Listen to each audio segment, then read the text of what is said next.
Hello students, I am Dr. Garima Srivastava from Lal Bahadur Shastri College, Lucknow. I am going to take up the topic reflection and empathy which are related to oral communication. Now reflection. We were talking about conversation control. Conversation control was a topic which relates to how we are going to converse, how we are control our conversation into a positive direction. So, the purpose of oral communication is to deliver the speech, deliver the information to the receiver. Now, only delivery is not enough. Delivery will always result into instructions, will always result to implementation of these instructions by the receiver. So, for proper implementation of this delivery of information, it is necessary that we check into the 2 points, that is reflection and empathy of in oral communication. Now, what is reflection? Reflection is a process of paraphrasing or restating both the feeling of words and feelings of the speaker.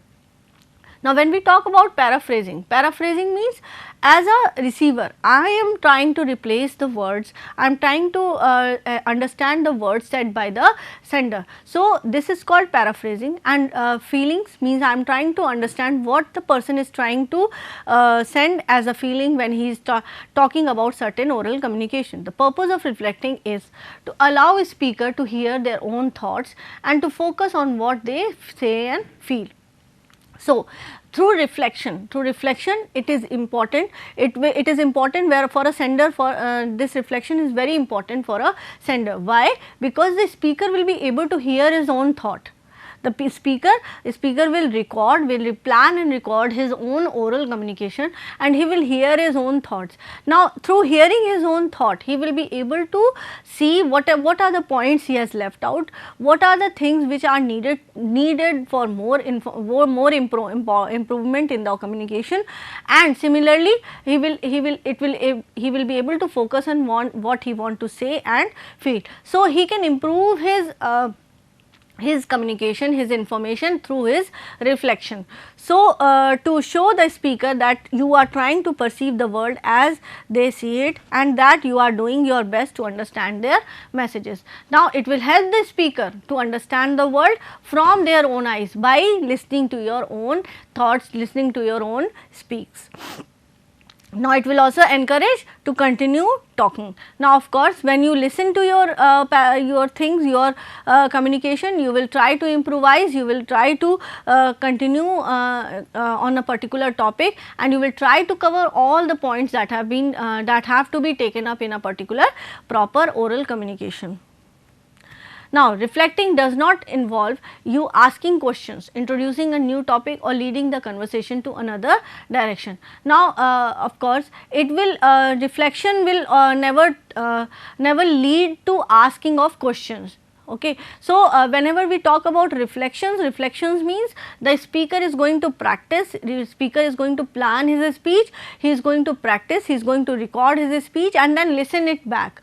So, whenever the speaker is listening to his own speech, he will be more nourishing his speech, older speech, he will be improving his older speech and then delivering it in a very good and effective manner the next time he speaks. So, for this purpose he will not be taking up any kind of new topic or leading the conversation into certain different direction. It will also help the speaker.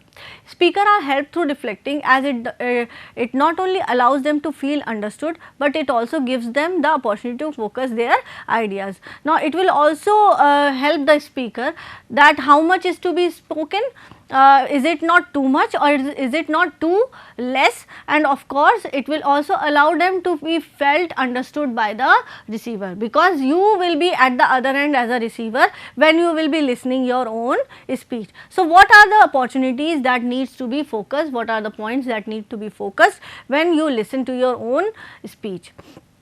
Now, what will this do? This in turn will help them to direct their thoughts and further encourage them to continue speaking. Now, of course, when you will be continuously reflecting yourself, continuously listening yourself, when you will be listening yourself, then you will be able to direct your thoughts for the next sequence of information, and continue speaking in the oral communication. So, when we talk about oral communication, for this purpose, sender will continuously listen to himself himself, he will be continuously building up the sequence of next information that is required at the next moment, and then this will only encourage him to continuously speak in front of the receiver.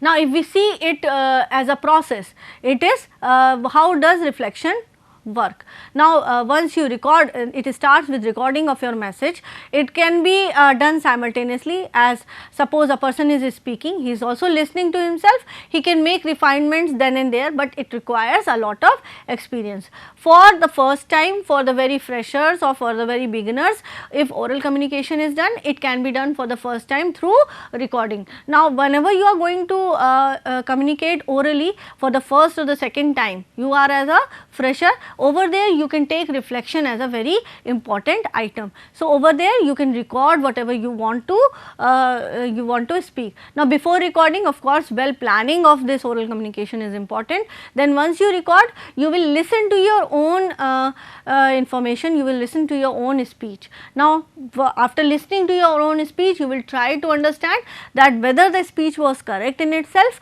or does it requires any kind of improvement. So, if it would require certain kind of improvement, you will again plan, and now this time when you will communicate, you can do it directly on the go. So, there are two main techniques of reflecting. First is mirroring. It is a simple form of reflecting and it involves repeating almost exactly what the speaker says. Mirroring should be short and simple. That means, when we talk about reflecting, it is important that whenever the speaker is saying something, it has to be replicated, it has to be done repeatedly in the same manner as the speaker is saying. So, it is the very first technique of reflecting, how reflecting is practiced. Now, mirroring should be very short and simple. Now, if we try about mirroring, then it should be for short period of time and for simple terms. It is usually enough to just repeat keywords and last few words spoken. So, if mirroring is important, so we can do mirroring for the keywords or last few words which are spoken. So, over here we can also say, if I want to emphasize on certain points, if I want to make certain points very clear in the minds of the receiver or make them understand that these points are very important, then for that purpose I can take up mirroring. Now, mirroring, I will mirror that keyword in the mind frame, in the thought process of the people, and they will understand that the mirrored words were very important in the whole of the speech that was being given by the speaker. This shows you are trying to understand the speaker terms of reference and act as a prompt for him and her to continue. Now, of course, when you mirror, when you as a receiver you mirror, you try to understand the speaker's terms of reference, you try to understand those specific words, specific jargons, technical terms that the speaker is saying. Then you will give a conformity as a receiver that you are understanding what the speaker is saying. This thing will also motivate the speaker that he is going in the right direction, and the person, the people on the other hand, the audience, the receiver on the other hand, are also understanding what the person is trying to say. So, be aware not to over mirror, as this can become irritating and therefore a distraction from the message. So, of course, we should be very much aware that over mirroring cannot be a way of oral communication. So, if I am going to mirror every word in my sentence, I am going to over exaggerate every word in my sentence. So, in that case it will become more and more irritating and cumbersome. So, I would suggest as a sender, you should first of all think of all the terms, you should filter all the terms or points which you need to mirror, and only mirror those points so as to avoid irritation amongst your receiver.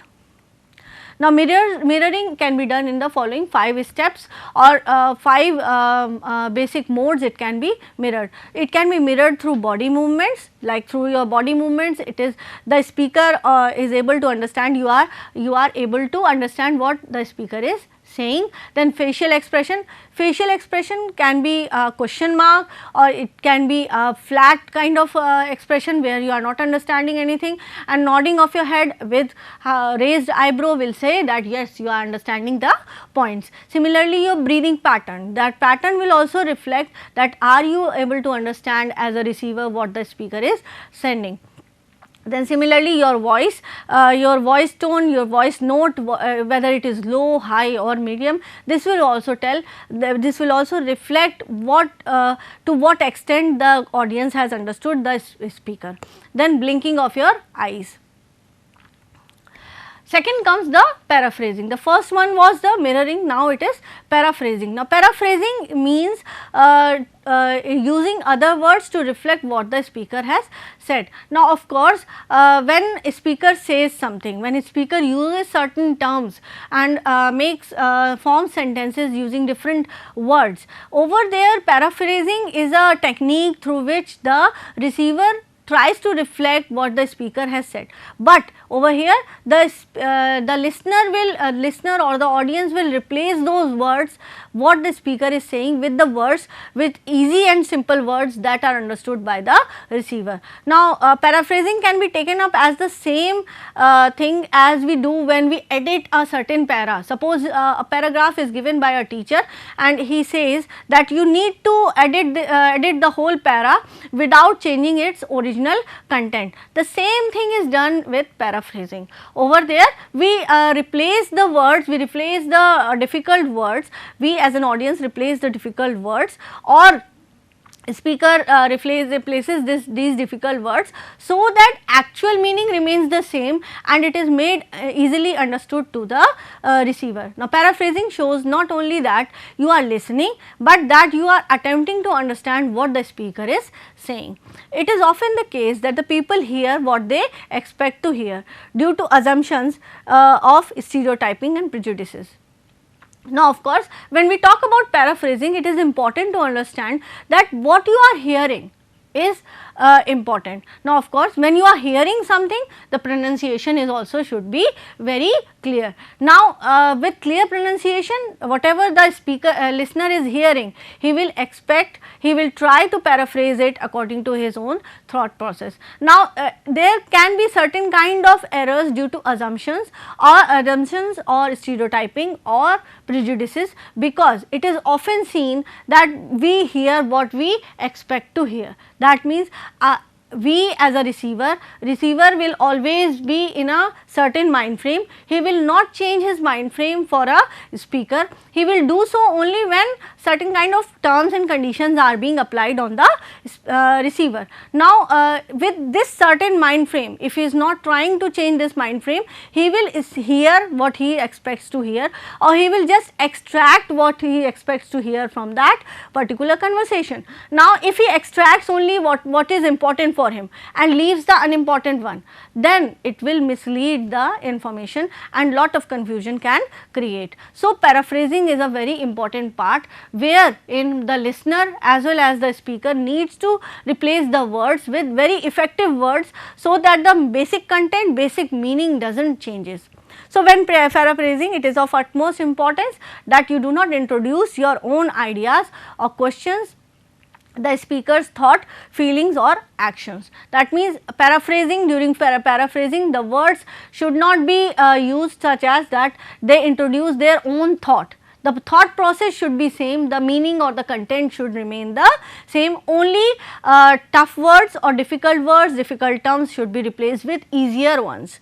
Your responses should be non-directive, non-judgmental. That means whatever you respond as a paraphrasing, as a receiver, it should be very much non-directive. It should not direct the conversation into some negative direction or into some other direction or to some other topic. It should not also be judgmental for the speaker.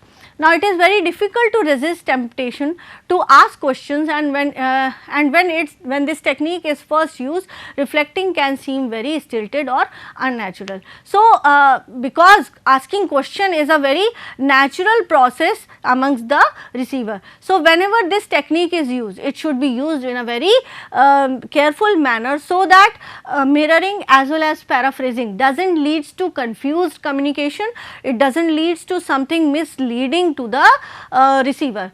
You need to practice this skill in order to feel comfortable. So, for that purpose, as a listener, as a speaker, reflection should be practiced many times before delivering the communication.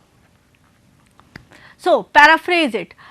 Para means put the text in your own words, that means you can replace difficult words in your own words. Avoid copying the text, that means ditto copying of text from somewhere else, or taking up the thought or ideas of someone else should not be done. So, while paraphrasing, we need to take up ideas of our own, but the original content, original meaning of that idea should not change. Then we will rearrange the similar text, we will arrange the similar information into our own way, but we will deliver it in the same manner as it is being intended. Ask yourself if you included all the important points. Now, of course, while paraphrasing, while mirroring, we cannot leave any of the important points. So, all those important points should be filtered out before giving this kind of communication. Now, if we take up an example of paraphrasing, the original text was, suppose Willy Wonka was famous for his delicious candy, children and adults love to eat it. This is the original text.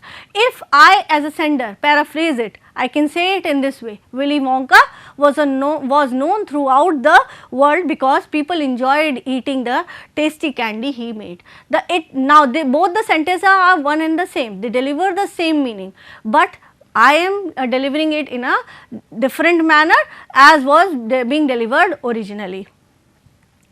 Now comes the second part of oral communication, that is empathy. Now, once the speaker has reflected, has checked into whatever things, whatever points he has covered is actually in a way that the people want to listen, or is actually in a way that it was intended to, and its meaning does not change.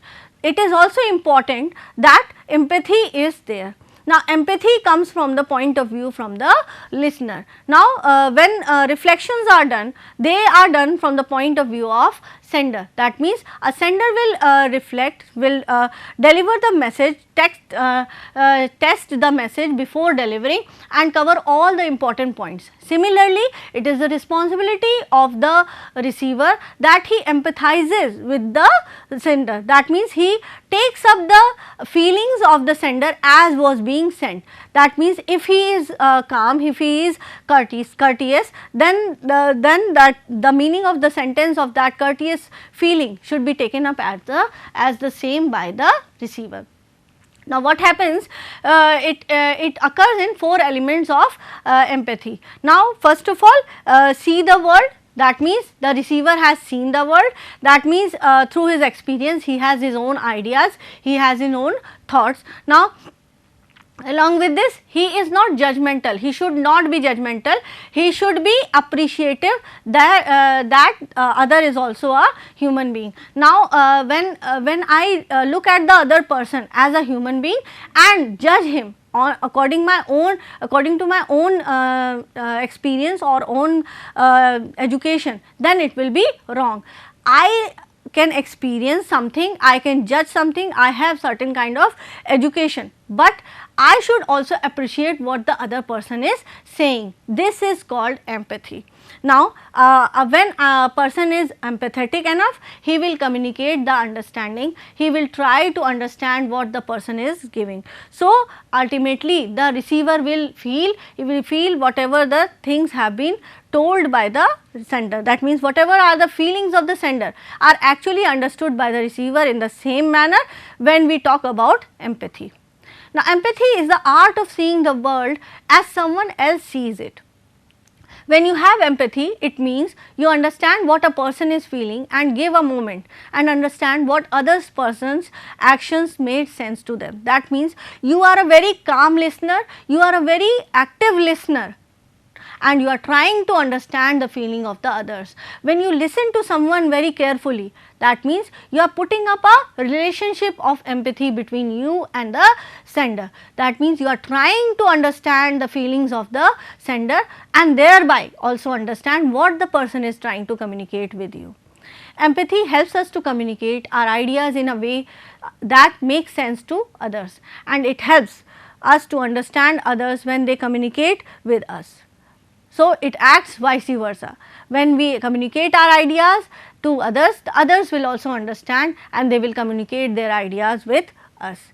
It is one of the foundation building blocks of great social interaction and quite obvious powerful stuff. That means reflection should always go hand in hand with empathy. They are one or the same side of the coin. That means if we talk communication in terms of a coin, then one side can be taken up as reflection and the other side should be taken up as empathy, and none will be complete without each other. That means empathy should always go hand in hand with reflections. Now, we often get confused when we talk about empathy and sympathy. Now, empathy is quite different from sympathy.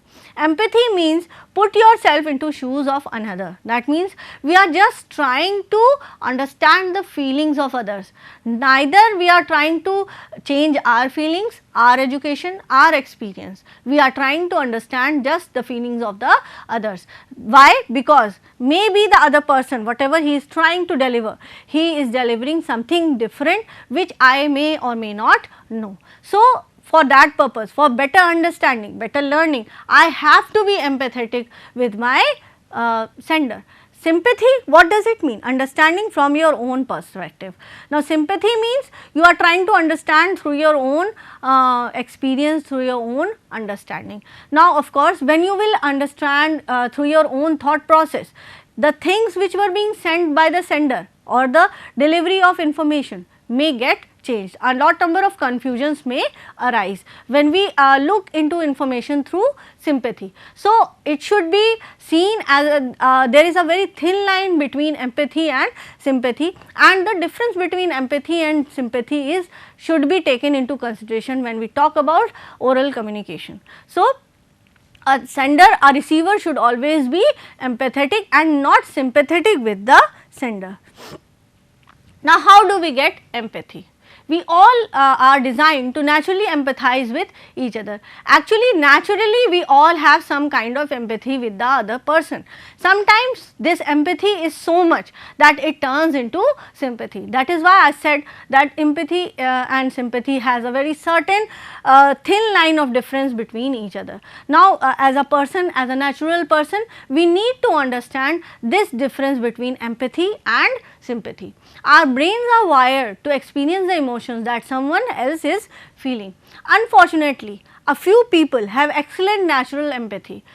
Now, when we talk about different people in the world, some have very good natural empathy, while some have very bad empathy. Our empathetic wiring exists in continuum. Some people have fantastic natural empathy and can pick up how someone else is feeling just by looking at them. Some people have only a tiny amount of natural empathy and won't notice that you are angry until you start yelling. So, this is important, this part is important as a natural form, as a receiver, this comes naturally to all the people. Now, the level of empathy keeps on growing with our experience. Now, with our experience we are able to understand through the body language of the other how the other is feeling. Now, this particular experience, this particular feeling should be increased day by day. Fortunately, if we talk about empathy, it is part talent, it is part training. That means sometimes empathy is naturally built up and sometimes it has to be taken up by the receiver. Now, of course, when we talk about different organizations and when we talk about oral communication, to make it effective, to make it successful, empathy is a very important part. So, when a person has to speak, he has to develop empathy as a talent as well as a training. So, whenever he has a natural kind of empathy, this through this training, through continuous practicing, he can develop empathy as a part of his talent. Depending on the starting level of ability, getting better at empathy might require more or less than someone else. And but no matter what your starting point, you can teach yourself to be better at empathy. Now, of course, when we talk about empathy and leave sympathy, we will keep on growing, we will keep on understanding the thought process of the other person. Now, when we talk about the thought process of the other person, empathy keeps on growing. Now, that means when the other person is speaking, I am going to interpret, I as a receiver is going to interpret the information given by the sender in a very different manner. How? Receiver will understand this through his own understanding, through his own thought process, but would not put any kind of extra meaning to it. That is what we have studied in paraphrasing. That means extra meaning would not be added to any kind of information that is being sent by the sender. Similarly, receiver will try to understand it in the same feeling as was being sent by the sender. Now, of course, empathy will be a part of talent as well as a part of training. Now, empathy contains certain kind of lessons. This is important to understand when one person empathizes with other. Understanding yourself. If you want to understand the emotion of others, you have to learn to empathize with yourself. That means, once to learn the emotions or feelings of others, you need to understand the feeling of yourself. Understanding yourself was written up to help you understand, accept your emotions. Understanding and accepting your own feelings is essential for a healthy life and its foundation of empathizing with others. Secondly, if we say understanding others, through practice and commitment to thoughtfulness, anyone can learn to understand how others are thinking and feeling. Understanding others is the blueprint that shows you how you are going to understand the other. Non-verbal empathy. When you understand that someone else is thinking or feeling, it becomes easier to interact with others. But there is a non-verbal aspect to interaction that deserves special attention. The knowledge you gain from empathy can help you to use appropriate non-verbal communication. Non-verbal empathy explains how. Now, empathy will always increase your knowledge, always increase your experience, because you are understanding the feelings of other person apart from your own feelings, apart from your own experiences. So, we can say that empathy means understanding the other person, understanding the thought process of the other person without hindering it by our own thoughts, by our own experiences, and that would only help organizations to grow if they work on effective oral communication. Thank you.